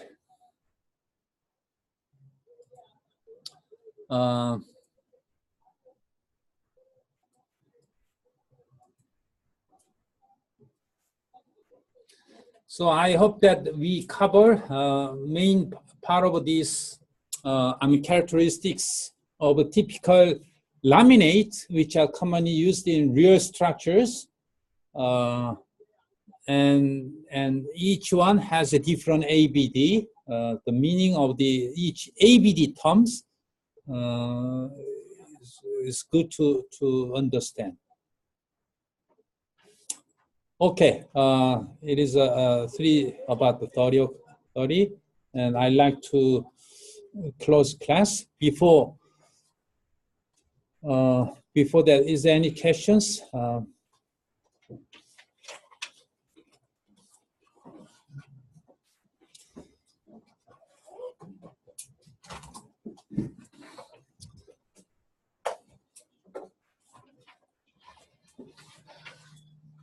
This understanding pressure vessel, design pressure vessel is very important.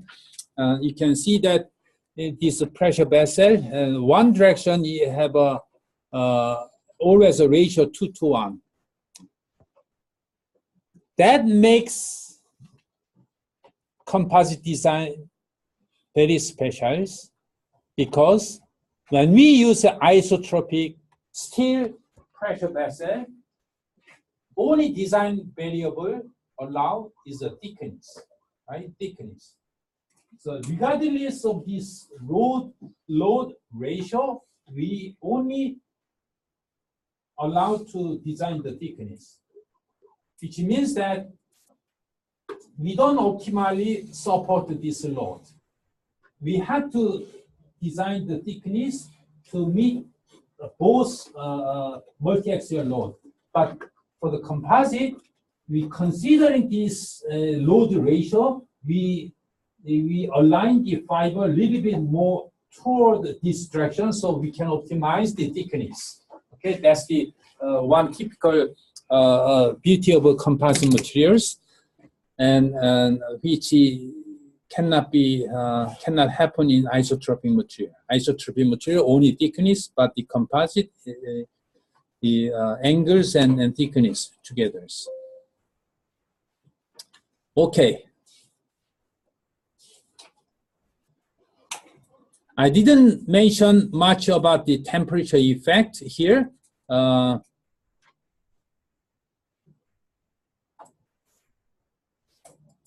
Okay, just 2 minutes, okay? Say a cross-ply laminate, okay?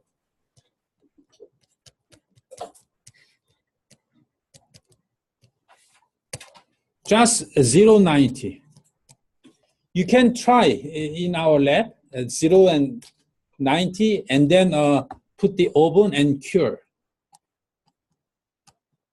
what will happen? Well, this will happens.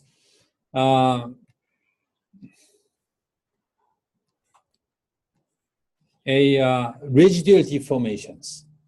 This is the significant deformation, and the bottom is deformed like that. This is the cured, and this is the temperature effect. All the laminate has a temperature effect, residual deformations.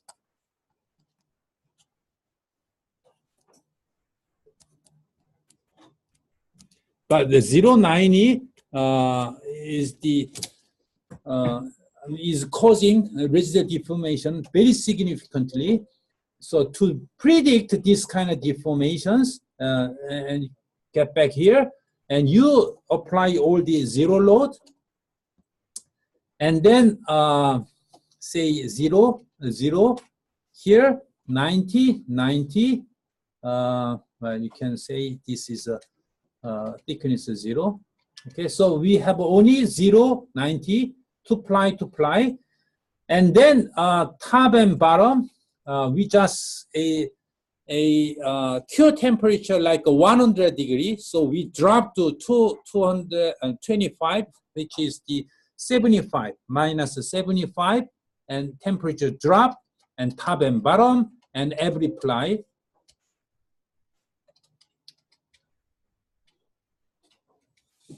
Okay, so uniformly temperature dropped minus 75, and see what's happening here.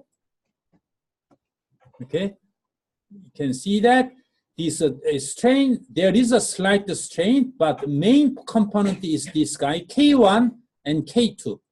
K1 and K2, this is the minus, and this is a plus, and K6 no twist, obviously no twist, which means that and one direction is this way, and two direction is this way. So anti-curved, because this 0 degree doesn't want to expand, but this 90 degree like to shrink, and this way is a shrink. So it goes this way and that way. So using this laminate and cure, you can back calculate CTE from these deformations. Okay, that I like to mention a little bit about in cross laminate, cross ply laminate curing process and residual deformations. Okay.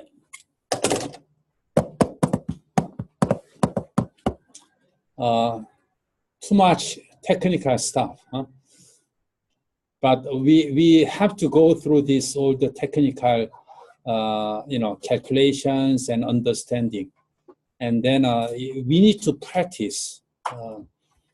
Sometimes we just when we design a structure, we just use a finite element method, and we just run the cases, and we got some design, and without much understanding what is going on. Well, that is not a good way of designing. We need to understand, and qualitatively, okay? We need to understand the behavior and characteristics.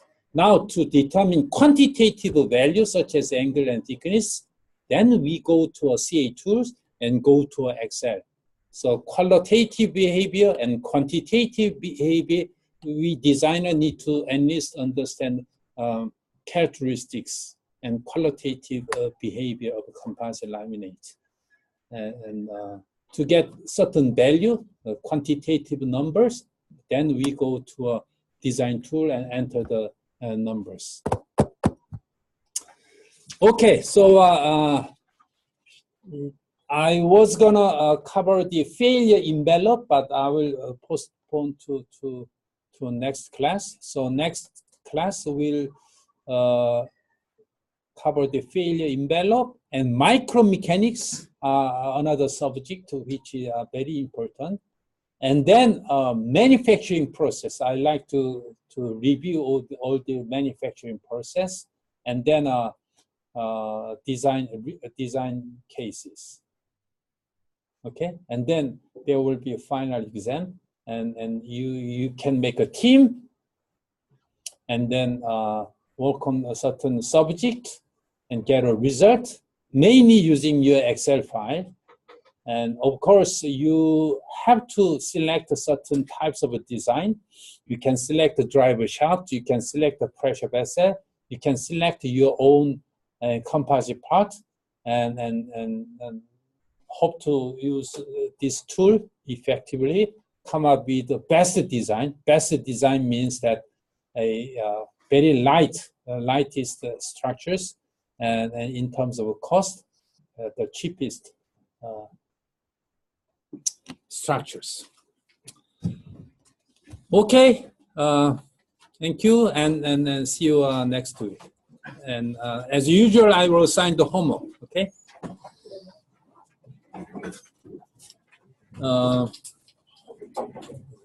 이거 조금 정리하면서 공부 좀 해. 네. 응? 뭐 똑같이 쓰게 할 필요는 없어. 네.